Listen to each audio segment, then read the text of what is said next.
Buenas tardes a todos. Bienvenidos a la primera sesión de este semestre del coloquio de CCM. En esta ocasión nos viene visitando Andrés Kristen del CIMAT, en donde nos va a platicar de, bueno, para empezar, practicantes, un poquito de la carrera profesional de Andrés. Él empezó en la Facultad de Ciencias, le hizo el doctorado en Nottingham. Terminando el doctorado se vino para acá, de hecho, cuando todavía éramos IMATE Morelia, IMATE Unidad Morelia, estábamos en el centro, y eventualmente se fue ya como tal al CIMAT. Y ahorita nos viene a platicar acerca del control del error numérico en la medida posterior en el análisis bayesiano de problemas inversos. Gracias Jesús por invitarme. Es siempre un gusto venir aquí a ver a los cuates, ¿sí? Sí, en la mañana saludé a Jesús Mociño, que dice, ay, un espectro del pasado, ¿sí? Fui desde el 94, me incorporé al IMATE Morelia, cuando estábamos allá en Nicolás Bravo. No sé si conocen la casa donde estaba. Es ahorita hay un consultorio dental ahí. Sí. Nicolás Bravo tiene una sola cuadra, entonces, ¿verdad? Sí, así se llama. Nicolás Romero, perdón. Nicolás Romero. Sí, perfecto, muy bien. Y de hecho me tocó oficina aquí, todavía estuve un ratito aquí, por menos de un año ya con oficina. Aquí estaba en el corredor donde está Chucho.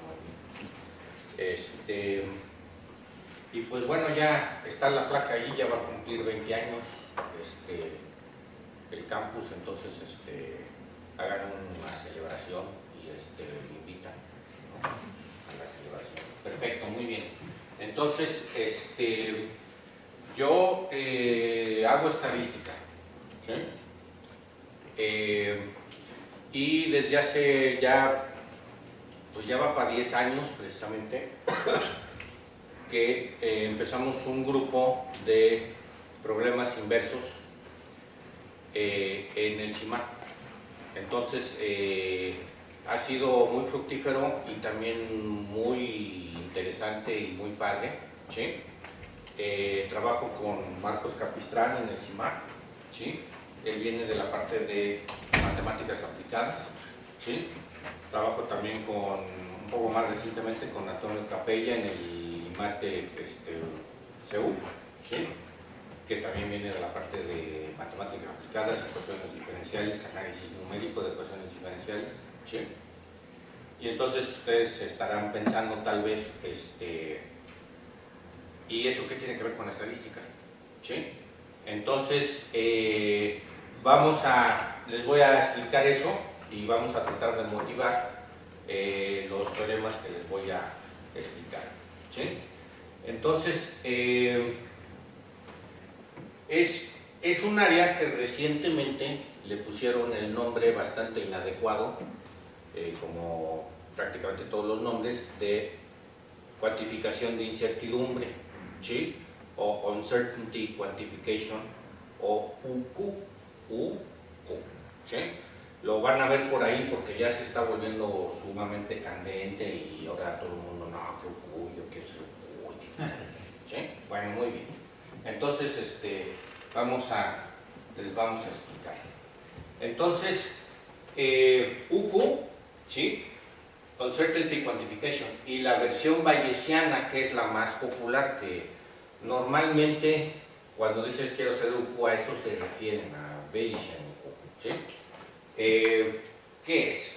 Así muy resumidamente, de volada, ¿sí? De volada, ¿qué es? Tú tienes un regresor, y esto es un regresor, ¿sí? Es algo que un sistema físico, ¿sí?, que depende. Este es un sistema físico, por ejemplo. Está un modelo matemático que está modelando un sistema físico, la ecuación de calor, ecuaciones de onda, cómo rebotan las ondas en un lugar, o un sistema biológico, por ejemplo, ¿sí? O la epidemia en China, etc. ¿Sí? Bueno, que depende de unos ciertos parámetros desconocidos. Y de ese sistema, H es un funcional de observación. Tú observas algo de ese sistema. ¿Sí? ¿Qué quiere decir que observas algo de ese sistema? Que tú tienes unos datos Y y estás observando el sistema con un cierto error. Y esto es una gaussiana. ¿Sí? Entonces, eso es lo que está pasando. Tienes un sistema que depende de unos parámetros desconocidos. Algo de eso observas, ¿sí? ¿Y qué quiere decir que lo observas? Que estás viendo el sistema con un cierto error, ¿sí? Entonces, por ejemplo, de la ecuación de calor, estás midiendo el calor en ciertos puntos, a ciertos tiempos, etc. ¿Sí? Y con estos datos tú quisieras saber acerca de θ. ¿Sí? Entonces, para evaluar este sistema, típicamente estamos hablando de un sistema de ecuaciones diferenciales, ordinarias, parciales, fraccionarias, ahora están muy populares las fraccionarias, estocásticas, fraccionarias, ordinarias, todas las combinaciones posibles, no importa, ¿sí? Normalmente lo que hemos trabajado... ¿Vas a preguntar? Entonces un conjunto de datos se está moviendo como dice F. Exactamente. Que está gobernado por una ecuación diferencial parcial ordinaria. Exactamente. Y luego tienes un operador que mide algo que se llama H. Sí, que esto es simplemente para decir, no observas todo el sistema, sino normalmente observas nada más un pedacito. O una propiedad. Una propiedad, por ejemplo, el promedio. O lo observas en algunos lugares, en algunos tiempos. ¿Sí? Los datos siempre son discretos. Y ahí es como una medida de error. Exactamente. Es como una ecuación. Ahí es el error. El error. Sigma sería la medida del error, de tan grande es el error. ¿Sí? La varianza de la normal. Ahí son los errores. Entonces, esto lo que está diciendo es que no observamos exactamente el sistema, sino lo observamos con cierto error, porque son observaciones, son mediciones. ¿Sí? Entonces, para poder, si yo te doy los parámetros desconocidos de ese sistema, por ejemplo, la conductividad térmica o el R0 en un modelo de epidemias, ¿sí? Yo te lo doy, ahí está. Bueno, entonces ahora échate todo el problema numérico de resolver el sistema de ecuaciones diferenciales, ¿sí? Lo tienes que poner en la computadora y son cosas bastante complejas, numéricamente muy complejo, ¿sí? Pero si yo te doy ese θ, tú entonces ya puedes resolver el sistema, ya no tienes más parámetros desconocidos, el sistema está definido, lo resuelves. A eso le dicen forward map, ¿sí? Va hacia adelante, digamos. El problema directo. El problema directo. Ese es el problema directo. ¿No? Ese es el problema directo, forward map, ¿sí? En español, problema directo, en inglés, forward map, y le vamos a poner F. Perdón que toda la plática está en inglés salvo el título, ¿sí? Bueno, muy bien. Ahora,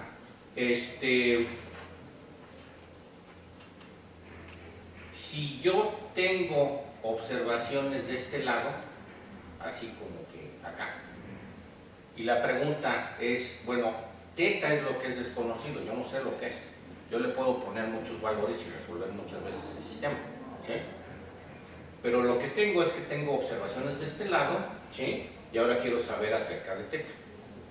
Entonces a eso le dicen, en la tradición de ecuaciones diferenciales desde los 50, ¿sí?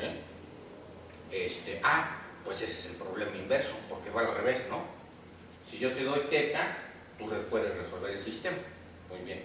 Pero ahora no tengo θ, en realidad no tengo θ, yo quiero saber acerca de θ, te estoy dando cosas que están como de este lado del sistema, como que estoy observando el sistema y quiero saber acerca de θ. Entonces, ese es el problema inverso, ¿sí? Entonces, se vio por mucho tiempo, se vio como también un problema como matemático, como de invertir un operador. ¿Sí? Bueno, en ciertos contextos, si dices problema inverso, ¿sí? Por ejemplo, que tienes una PDE y ahora quieres saber cuál es la PDE dado la condición de frontera, ese tipo de cosas, ok, muy bien. Ahí sí es como invertir un operador. Pero aquí estamos hablando de datos, esto es discreto, esto es un número finito de datos, es discreto, ¿sí? Y tienen un cierto error. Esto tal cual es un problema estadístico, no es otra cosa más que un problema estadístico, ¿sí? Tienes datos y quieres hacer inferencias acerca de esto. Eso es lo que es, siempre lo fue, siempre fue un problema estadístico, ¿sí? Entonces ahí está la conexión, por eso hablo de ecuaciones diferenciales y yo siendo estadístico. Entonces es un tema que nos está juntando a la gente que hacemos estadística y a la gente que hace ecuaciones diferenciales y a la gente que hace análisis numérico y a la gente que hace computación. Y nos está juntando a todos, ¿sí?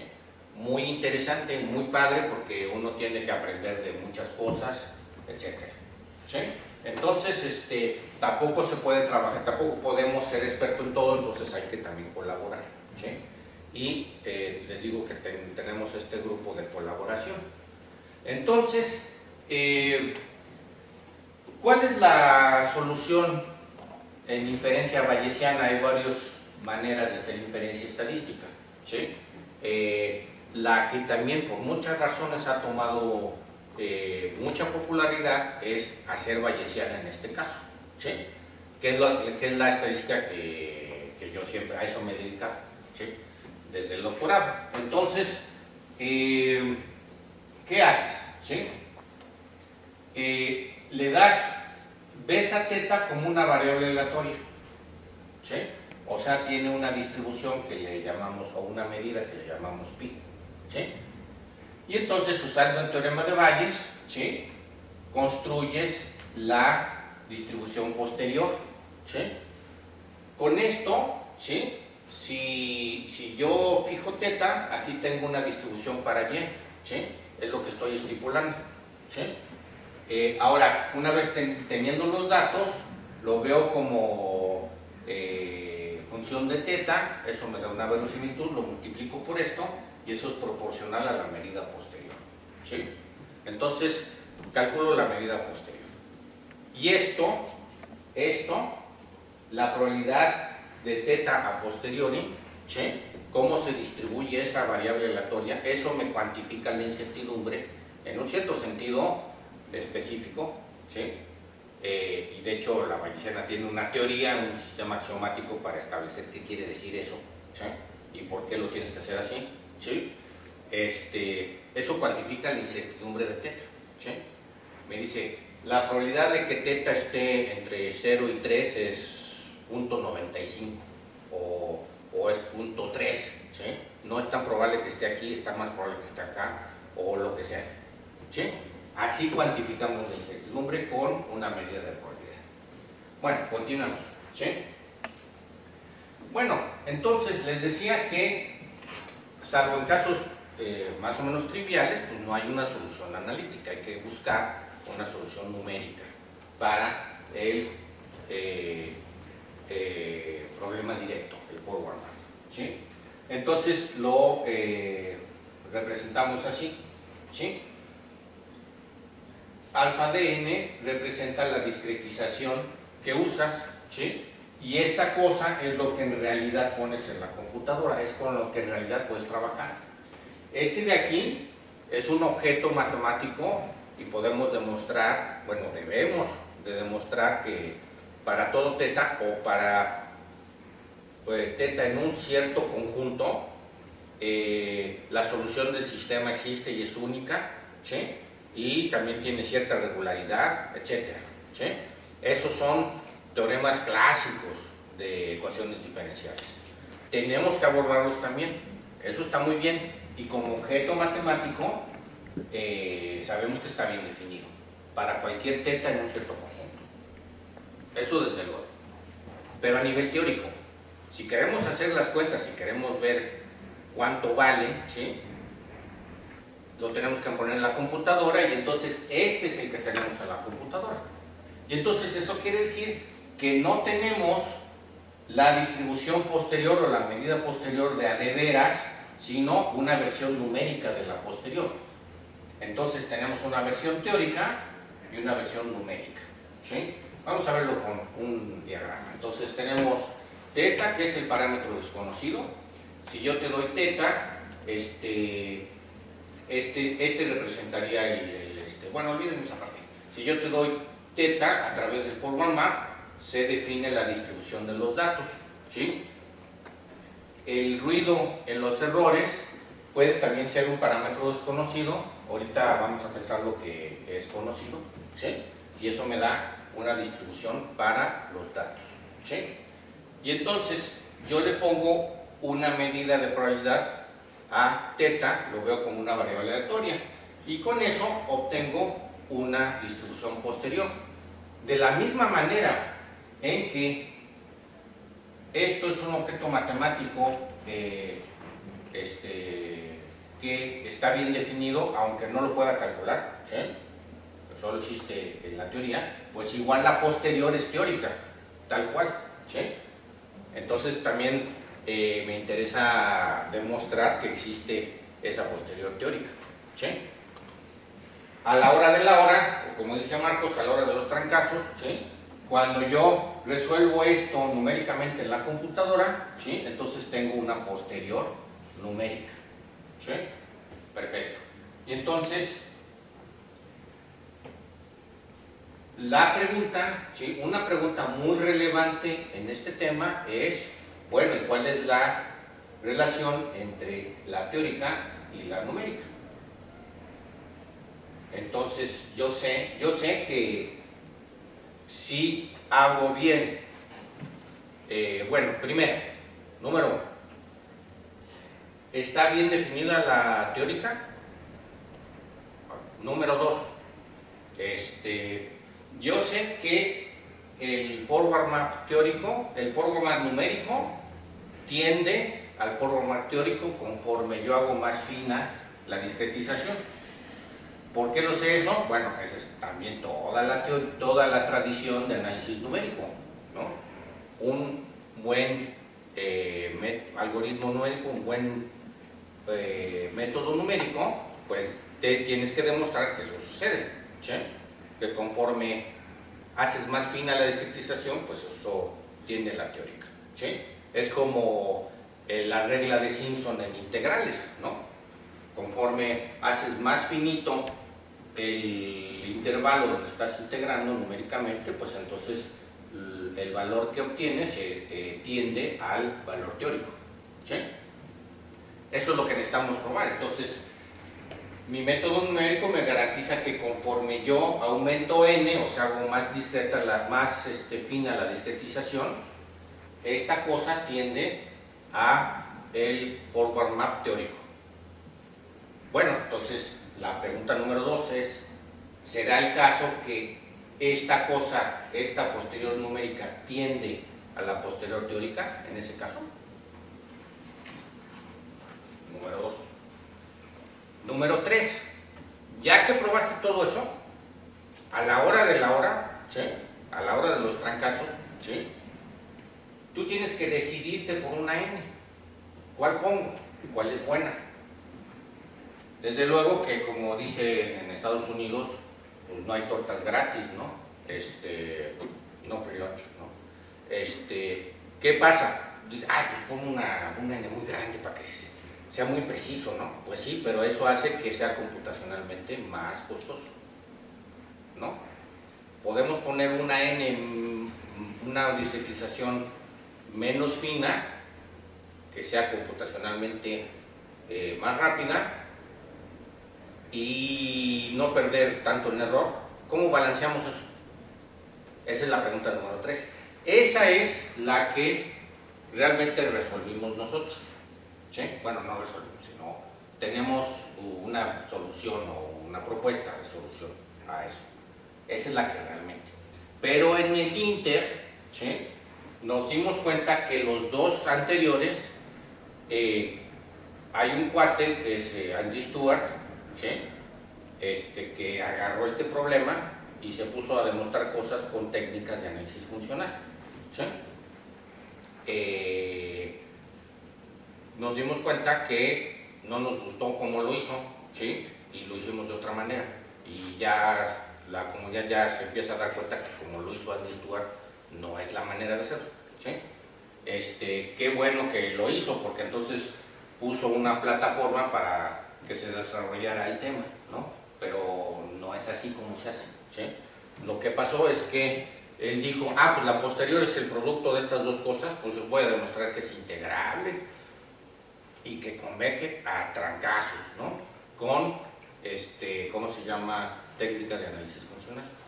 Y no se hace así, sino es con técnicas de probabilidad, ¿sí? Bueno, muy bien. Entonces, eso es lo que les decía, ¿sí? Un ejemplo, ¿sí? Para fijar ideas. Esta es la ecuación de calor y tiene un forzamiento, ¿sí? Entonces, unidimensional, imagínense una barra, ¿sí?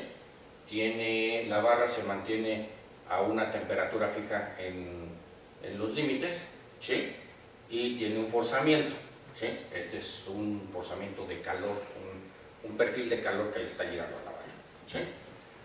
Entonces, esta es la conductividad que depende de la posición, ¿sí? Tiene un perfil no homogéneo de conductividad la barra, ¿sí? Si yo les doy dicho perfil, por ejemplo, les digo, pues es constante, entonces vamos y resolvemos esta cosa, ¿sí? Resolvemos esa PDE, ¿sí? Y U es la temperatura, ¿sí? Si yo les digo, pues no era constante, es un escalón, una así primero y luego otra así. Pues entonces lo resuelves, sí, perfecto. O como dice Jesús, no, pues una gaussiana, ¿no? Entonces ahí tiene solución analítica, creo, ¿no? Bueno, etcétera. Cada vez que yo les dé una A, que puede ser muy sencilla o toda una función completa, no sé cuál, pues se puede resolver eso numéricamente, ¿sí? Perfecto.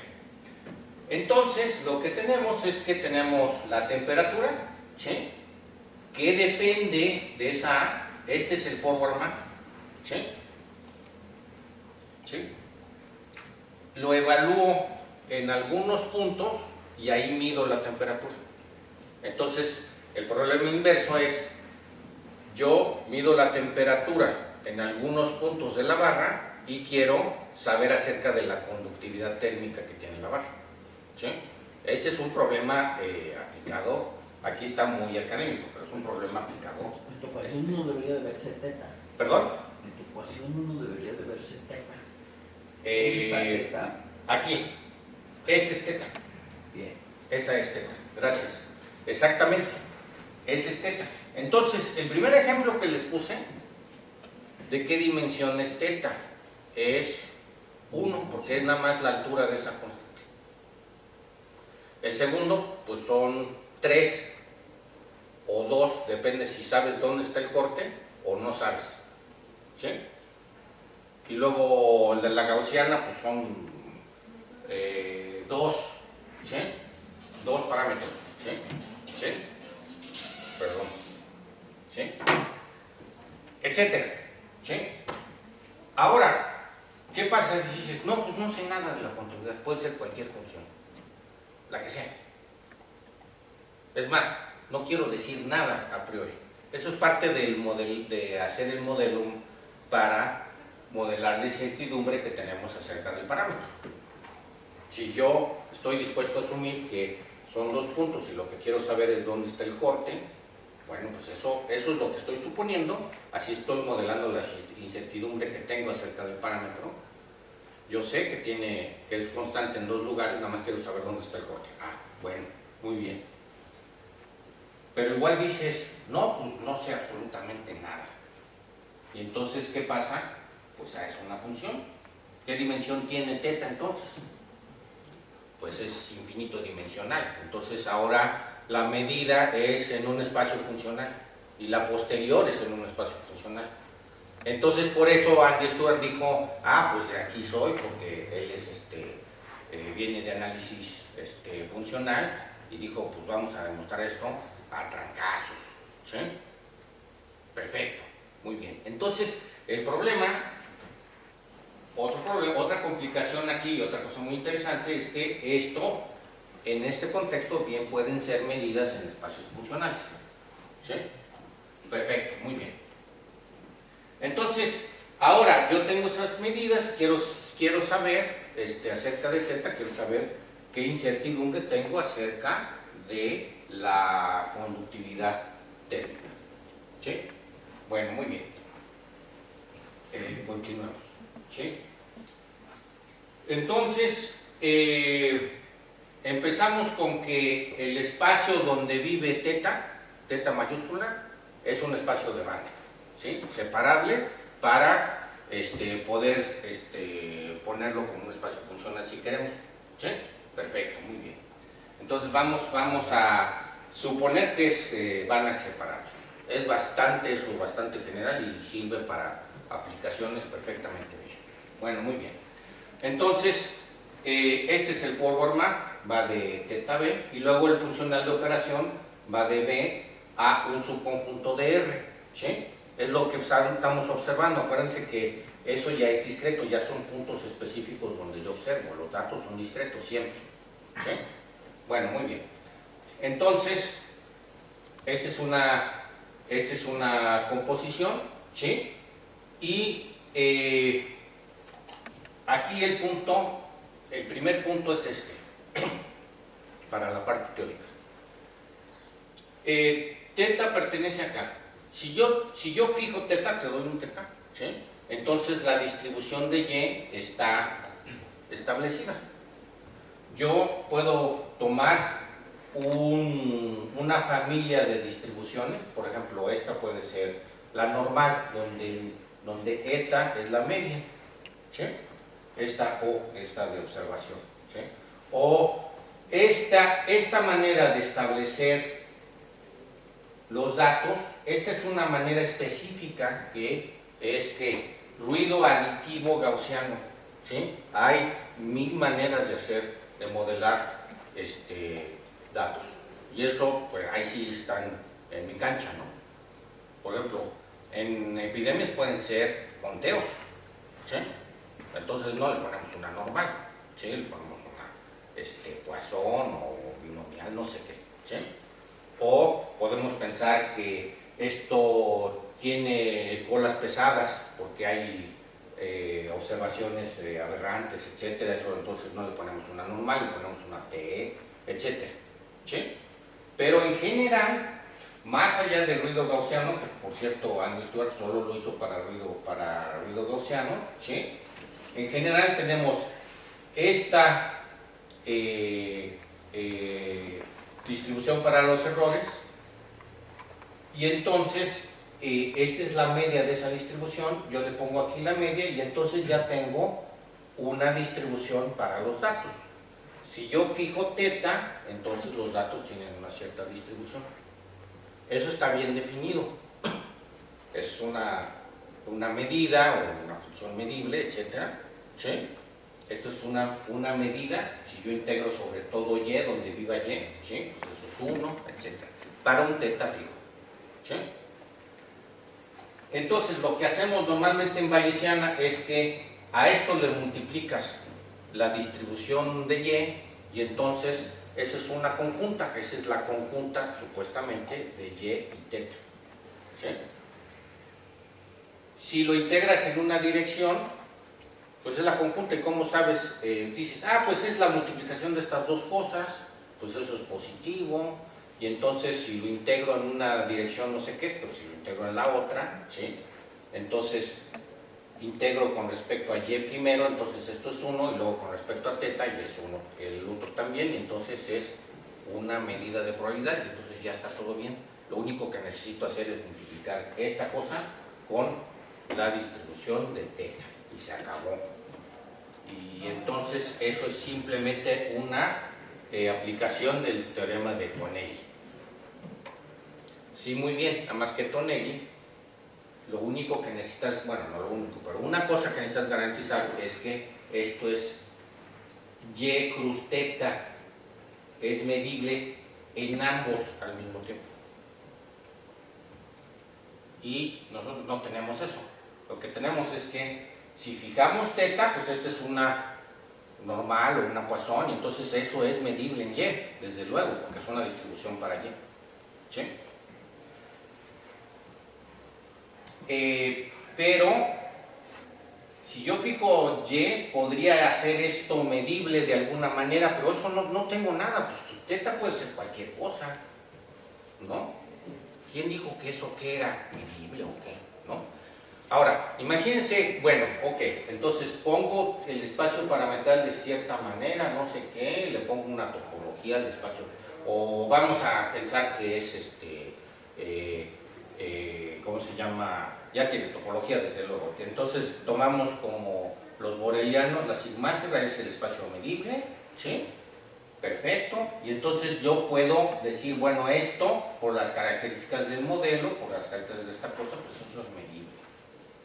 Si yo fijo y, esto es medible en teta, ¿sí? Entonces, si fijo teta, es medible en y. Y si fijo y, es medible en teta.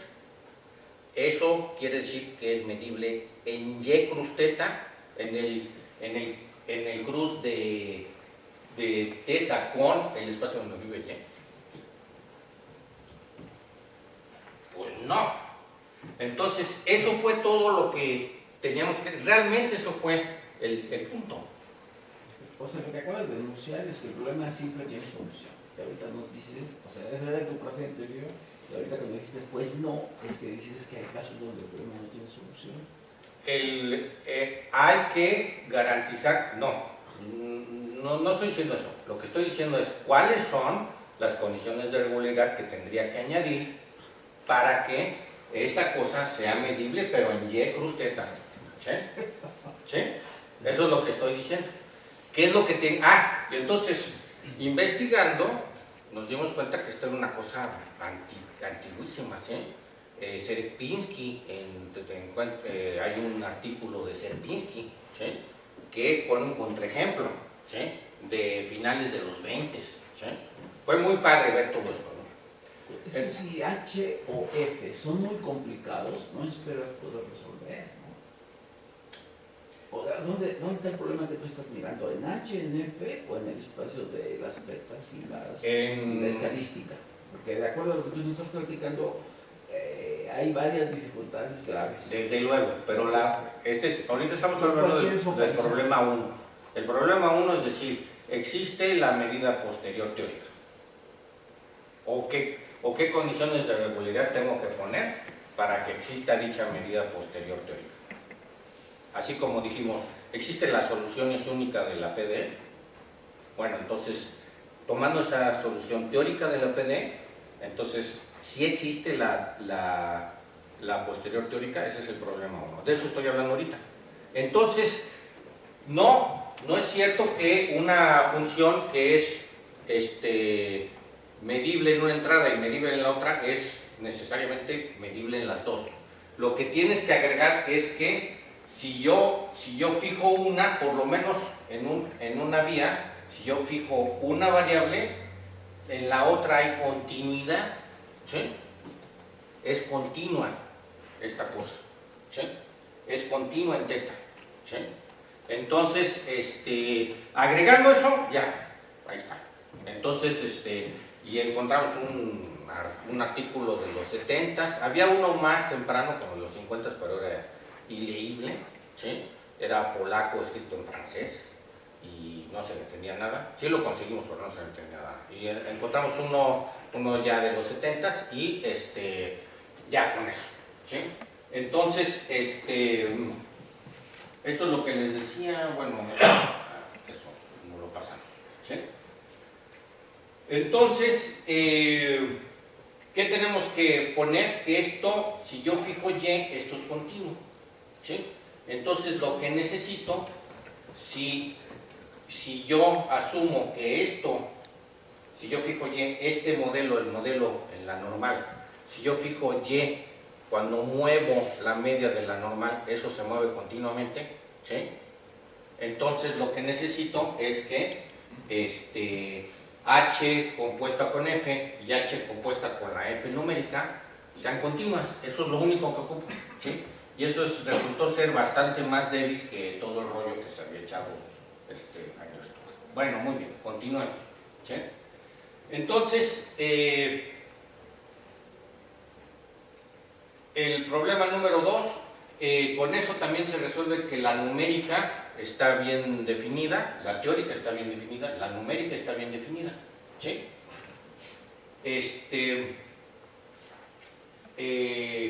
Ahora, vamos a asumir una cota del error, ¿sí? Este es un funcional para la discretización, ¿sí? Y esto te lo da el método numérico, los algoritmos que prueban la consistencia del método numérico. Digo, los teoremas que prueban la consistencia del método numérico, ¿sí? Entonces, quiere decir que conforme n aumenta, este funcional se va a 0, ¿sí? Y entonces este se va a 0 en un cierto orden, esto se va a 0, esto tiende a ¿sí? En una cierta norma. Entonces, este es el error que estoy cometiendo al resolver mi forward map, con todo y el funcional de observación, ¿sí? Es el error que estoy cometiendo, este de aquí, ¿sí? Bueno, muy bien. Entonces, lo primero que hicimos es utilizar técnicas de probabilidad. Entonces, en convergencia débil, ¿sí? La numérica tiende a la teórica, usando convergencia débil. No son difíciles esas demostraciones. Usando técnicas de probabilidad, todo sale bastante más sencillo, ¿sí? Entonces, ese es el problema 2. Hay consistencia. Si el forward map numérico tiende al forward map teórico, entonces la posterior teórica, la medida posterior teórica tiende a la medida posterior. La medida posterior numérica tiende a la medida posterior teórica. Ese es el problema 2. Bueno, ahora el problema... no solo eso, sino esto en variación total, ¿sí? Es una norma para medidas, ¿sí? Esta, la posterior teórica, la posterior numérica tiende a la teórica y el orden de convergencia se mantiene. Es el mismo orden de convergencia. El orden de convergencia que tienes en tu método numérico para resolver el forward map se mantiene en variación total acá, ¿sí? Perfecto. Muy bien. Eso no solo si hay consistencia, sino se mantiene el orden de convergencia. Muy bien. Pero todavía a la hora de la hora tenemos que decidir n cuál vamos a poner. Entonces, estamos haciendo bayesiana y entonces lo que hacemos es decir, bueno, ¿qué tal si ahora yo tengo un superparámetro que es un indicador? Si el parámetro es 1, escojo el modelo teórico, la posterior teórica. Y si es 0, escojo la posterior numérica, ¿sí? Bueno, desde luego yo veo ese parámetro como desconocido. Es un sistema en que podría yo echarme un volado e irme para un lado o para el otro. Y calculo la probabilidad posterior de dicho parámetro, ¿sí? Entonces, resulta que la probabilidad posterior de dicho parámetro es esta cosa. Estas son las constantes de normalización. Cuando yo multiplico la f de y teta con la a priori, esa es la posterior, nada más que no está normalizada, la tengo que normalizar. Ese es parte del problema de cálculo, ¿sí? De la bayesiana. Estas son las constantes. Esta es la constante de normalización del modelo teórico y este del numérico. Y esta sería la probabilidad del modelo numérico, o cuánto le puedo apostar al modelo numérico. Si hago esta proporción, esto es como un momio en una casa de apuestas, ¿sí? ¿Cuánto le apuestas al modelo numérico versus el teórico? ¿10-1 o es 10-1 mejor el teórico que el numérico? ¿100-1? o 1, o que esto sea 1. ¿Sí? Entonces, la idea es que vamos a poner una n en la que garanticemos que esto es prácticamente 1. Entonces, pues yo no le puedo apostar, puedo apostarle igual al modelo numérico que al teórico. Y entonces, como yo trabajo con el numérico, pues voy a estar con seguridad de que estoy prácticamente haciendo lo mismo que si estuviera trabajando con el teórico. ¿Sí? Esa es la idea. ¿Sí? Ahora, el teorema es, bueno, esta proporción es esta división de estas dos, ¿no? Entonces, lo que hago es que no me fijo en esta, sino me fijo en esto, y luego calculo el valor esperado de eso. ¿Sí? Y con este error aquí me sale este teorema. Este sí realmente es el problema 3 y es lo que queríamos abordar. ¿Sí? Y entonces este teorema, ¿qué dice? ¿Sí? Esta cosa, yo quiero que esto sea, esté cerca de 1, vamos a decir que es menor que 3, que la apuesta no supera 3 a 1. ¿Sí? Entonces eso quiere decir que esto es menor que 1. ¿Sí? Y entonces yo digo, esta proporción que le decimos factor de Bayes, esa proporción, ¿sí? Yo puedo permitirme más error, y entonces esta cota es más grande, más error en el forward map. ¿Sí? ¿Sí? Entonces, si tengo más error, ¿sí? Entonces, proporcional a la varianza, ¿sí? Eso, ¿cómo se llama? Lo tengo que multiplicar por el tamaño de muestra. ¿Sí? Esto es simplemente de la normal. ¿Sí? Entonces, si yo tengo muy poquito error, tengo que ser más preciso en resolver el forward. Muy poquito error en las observaciones. Entonces tengo que ser más preciso en el forward para mantener esto pequeño. ¿Sí? Si tengo pocas observaciones, ¿sí? Puedo tener más error, pero conforme tenga más observaciones tengo que aumentar la precisión. Entonces está muy chido esto, está muy interesante, porque en la tradición de análisis numérico se ve el error per se, como decir, vamos a tener un error muy chiquito, porque mi algoritmo ya tiene uno de 10 a la menos 4. No, el mío es de 10 a la menos 5. ¿Sí? ¿Y eso qué? ¿Y qué?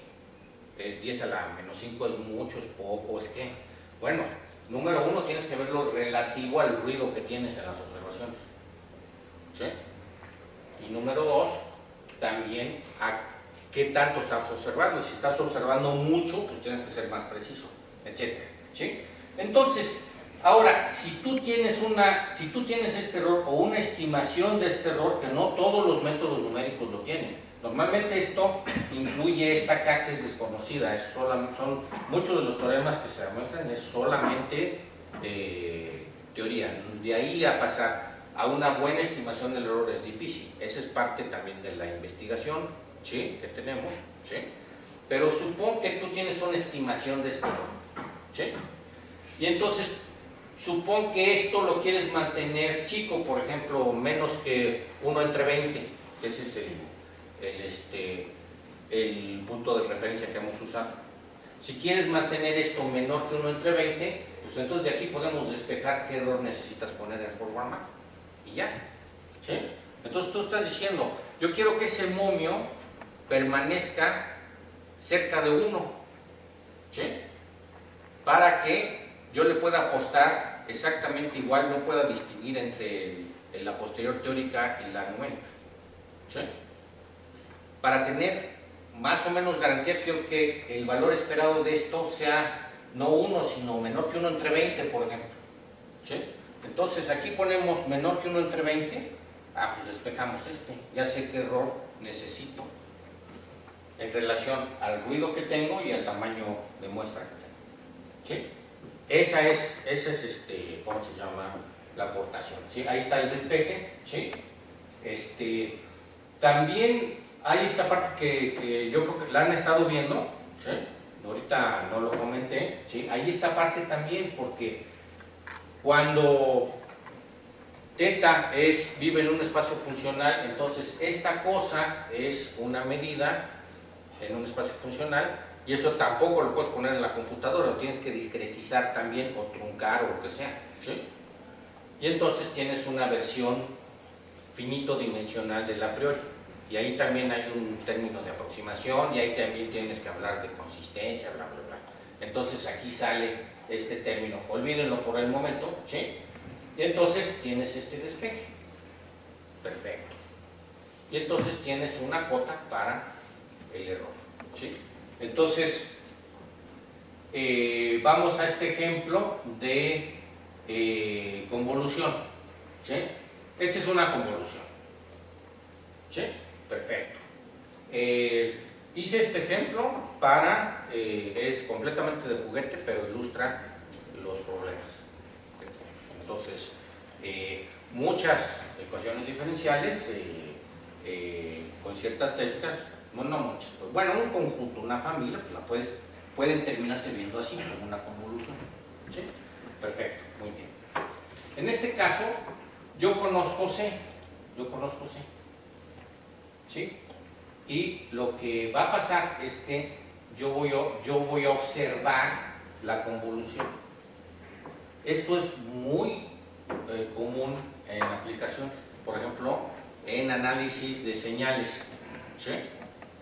Tú estás recibiendo una señal en un canal, ¿sí? La estás recibiendo con ruido, y ¿cómo es? La observas con ruido, y aparte está revuelta, hay frecuencias que se revuelven con otras, y un modelo muy bueno para eso es hacer una convolución, ¿sí? Entonces tú vas a tener observaciones con ruido de la convolución acá, ¿sí? Y lo que quieres es saber cuál es la señal original. O sea, es un problema de deconvolución. Esto es socorridísimo, sobre todo en análisis de señales y análisis de imagen, ¿sí? Por ejemplo, los píxeles, ¿sí? Cuando tú ves una imagen, un buen modelo para eso es que está como borrada la imagen por el sensor, y un píxel no estás viendo el valor verdadero del píxel, sino estás viendo un promedio ponderado de sus vecinos, y eso es una convolución. Y el kernel de convolución es, por ejemplo, es una gaussiana que está alrededor de ese punto, ¿sí? Y encima de eso tienes error de observación, ¿sí? Entonces es un problema de convolución, ¿sí? Yo observo acá con error y quiero saber cuál era la función original, ¿sí? Perfecto, sí, muy bien, ahí está, ¿sí? Ahora, yo postulo que la señal original es una serie de Fourier, ¿sí? Entonces aquí tengo un número infinito de parámetros, ¿sí? Y entonces vive en un espacio funcional. ¿Cómo pongo la medida en ese espacio funcional? Yo le pongo una medida de probabilidad a estos parámetros, a ese número infinito de parámetros, ¿sí? Bueno, muy bien. Entonces, esto lo resuelvo por Simpson, y entonces tengo una discretización y tengo un error para evaluar el forward map, ¿sí? Tengo una versión numérica de forward map, ¿sí? Y por otro lado, pues no puedo tomar el número infinito de parámetros en la computadora, sino que hago un truncamiento aquí y lo trunco hasta K parámetros, y entonces me queda pica, ¿sí? Y es la versión numérica, ¿sí? Bueno, muy bien. Entonces, eso es lo que decía capa, pues, lo trunco hasta capa, y el número de verdad de la serie es K, ¿sí? Y eso también lo puedo inferir, ¿sí? Ahora, todo es de juguete, ¿sí? El kernel de convolución es esta uniforme, yo puedo hacer esta integral, puedo hacer analítica. Entonces tengo una versión numérica, tengo una versión analítica, entonces tengo el error, ¿sí? Es para probar, ¿sí? Entonces puedo calcular este error, lo tengo exacto, ¿sí? Mantengo esta cota, ¿sí? Hago un método de Monte Carlo para simular de la posterior, ¿sí? Y cuáles son los resultados, ¿sí? Aquí están, ¿sí? Entonces, esta es la convolución verdadera, ¿sí? Yo simulo datos alrededor de esa convolución verdadera. Otra vez, todo es de juguete, ¿sí? Aquí estoy suponiendo que sé cuál era la teta de la verdad, es esa roja, ¿sí? Hago la convolución y me queda la azul, simulo datos con eso y los trato de recuperar, ¿sí? ¿Cómo se llama? Esta es la distribución posterior para el número de términos en la serie de Fourier, asumiendo que kappa llega hasta 23 nada más. La truqué en 23 y luego digo, el máximo es 23, no se va a infinito, es 23. Ese es mi truncamiento. Y luego, bueno, dentro de eso, dime cuál es el número de términos. El número de términos verdadero de esta roja es 7 y esta es la distribución posterior. El máximo es un poco menos en la posterior. Yo con esos datos puedo recuperar algo bastante similar, ¿sí? Estos son los primeros términos de la, ¿cómo se llama? Serie de Fourier, ¿sí? Es la distribución posterior de esos términos.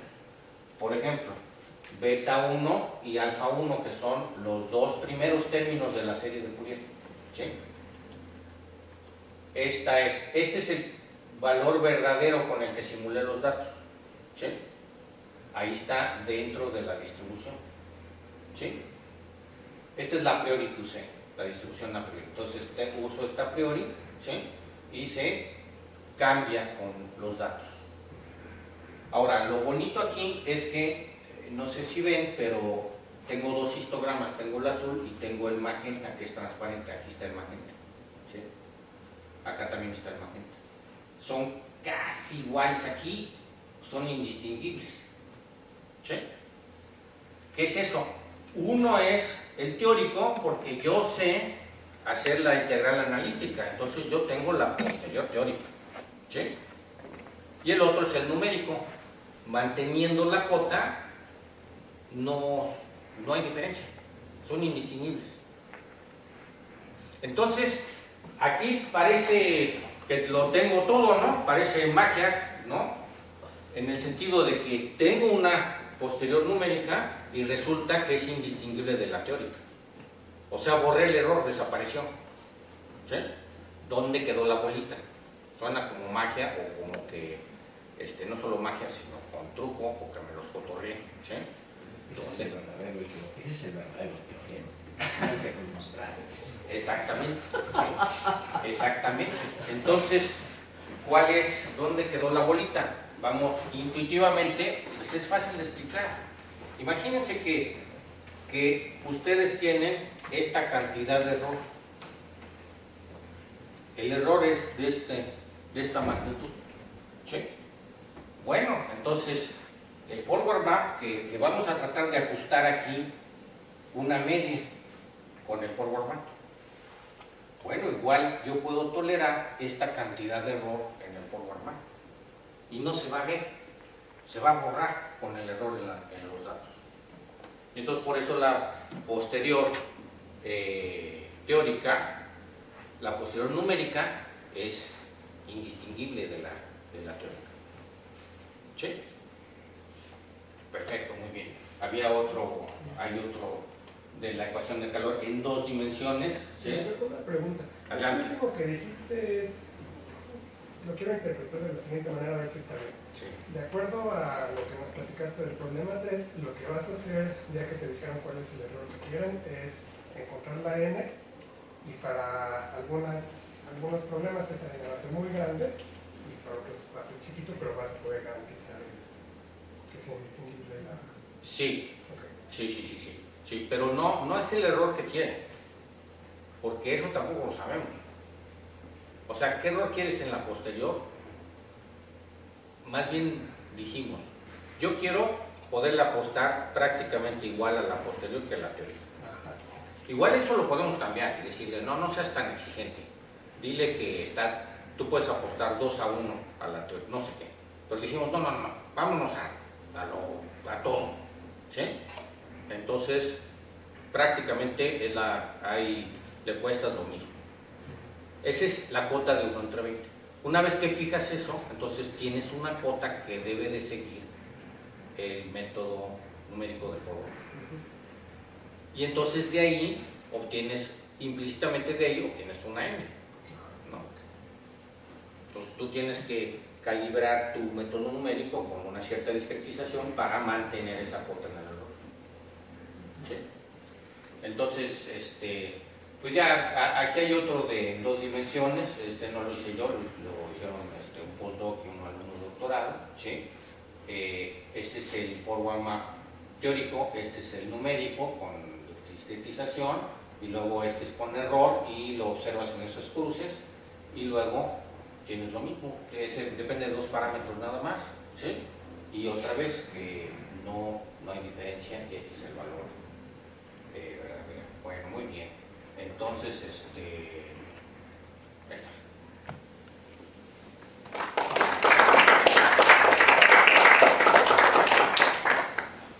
¿Preguntas? Adelante. Yo creo que lo mencionaste, pero no lo entendí. Ajá. Hay casos en que no conocemos la solución teórica, no se Sí. puede encontrar. Sí. Y la técnica que utilizaron para el tercer problema era comparar esa con la numérica, acotar la diferencia. Sí, acotar esa diferencia. Yo creo que eso eran las PIS que mencionaste, cuando no se conoce qué se hace. Más o menos alguna intuición de cómo se puede hacer esa comparación cuando es desconocida la... Sí, ¿cómo se llama? Aquí, eso es lo que hace el teorema, ¿no? Porque yo no tengo esta z. De hecho, yo no tengo esta integral. ¿Sí? En absoluto, no sé ni lo que es. ¿Sí? Entonces, el teorema establece, ¿cómo se llama? Esta cota. ¿Sí? En intuición, yo creo que empieza aquí, mira. Empieza aquí. A ver, ¿dónde está? Lo traigo, sí, lo traigo. Vamos a ver. Me parece que es... A ver, vamos.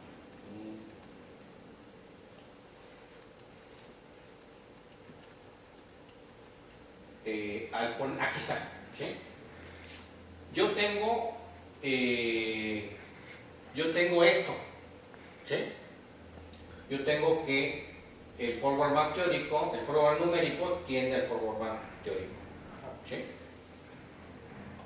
Si yo asumo que esta cosa vista como función de teta es Lipschitz continua, ¿sí?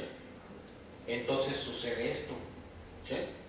Porque estoy poniendo un teta aquí y un teta acá, ¿sí? Y entonces esto, ahí está, ¿sí? Cuando cambio este con este, ¿sí? Entonces Lipschitz continua tengo una cuota y es este error, aquí salió. Esta es la verosimilitud que le llamamos cuando multiplicas esto por la priori de teta, ¿sí? Te va a salir esta cuota. Por eso se va heredando el error que tienes en el forward map, lo vas heredando en la posterior, ¿sí? Hay que hacerlo con cuidado. Y luego hay otro detalle más, ¿sí? Hay otro detalle más que esto es para cualquier, no me estoy fijando en un y específico. Primero lo hicimos, tenemos otro paper que ya con esos datos, como qué cuota pones. Pero eso tiene muchas complicaciones. Aquí lo hicimos el valor esperado de la cuota. Entonces cuando haces esta integral, también en un cierto tipo de modelo se te elimina una parte y entonces ya te queda esta cuota, porque se va en el valor esperado. Eso es más o menos de la intuición. Uno se podemos general y en este matemático ningún físico, pero lo primero suena cerrable, a lo mejor en un espacio de dimensión infinita, lo que es medido. Entonces debería haber, de tus primeras ecuaciones debería haber aplicaciones en física teórica, Sí. la mecánica cuántica. Sí, sí. Ese, Ahí ese está el problema problema. se Sí. hace de muchas maneras Sí. en mecánica cuántica y Sí. parece ser un modelo novedoso. Sí, exactamente. Ahí nunca nos hemos preguntado cosas de mecánica cuántica. El forward map es estocástico. ¿Sí? El forward map en mecánica cuántica, bueno, hay muchos modelos de qué estamos hablando, ¿no? Pero así como que muy a vuelo de pájaro, muchas veces esta cosa es una medida, es estocástico, ¿sí? Y ¿cómo se llama? ¿Cómo se dice? El funcional de observación, ¿sí? Es una cosa que te da una característica, una realización en un momento dado de ese proceso estocástico. Es que la coincidencia afortunada es que H también se habla así en mecánica cuántica, es la misma. Por eso sí. La segunda pregunta Sí. es, en realidad cuando tú tienes tu control de Rho, que era tu ecuación 3, la hipótesis de tu teorema principal, en realidad sacaste las ecuaciones diferenciales ordinarias y parciales que son caóticas. Sí. Tienes que tener mucho. No, porque, o sea, claro, porque yo estoy partiendo de que tengo un método numérico que puede hacer esto, ¿no? Aquí, dentro de un dominio. No es solo para un solo teta, sino dentro de un dominio, ¿no? Entonces, no. Yo tengo que poder probar esto y eso pues, no se va a poder hacer con una cosa caótica, ¿sí? ¿Más preguntas? Exacto. ¿Más preguntas? Si no, le agradecemos otra vez.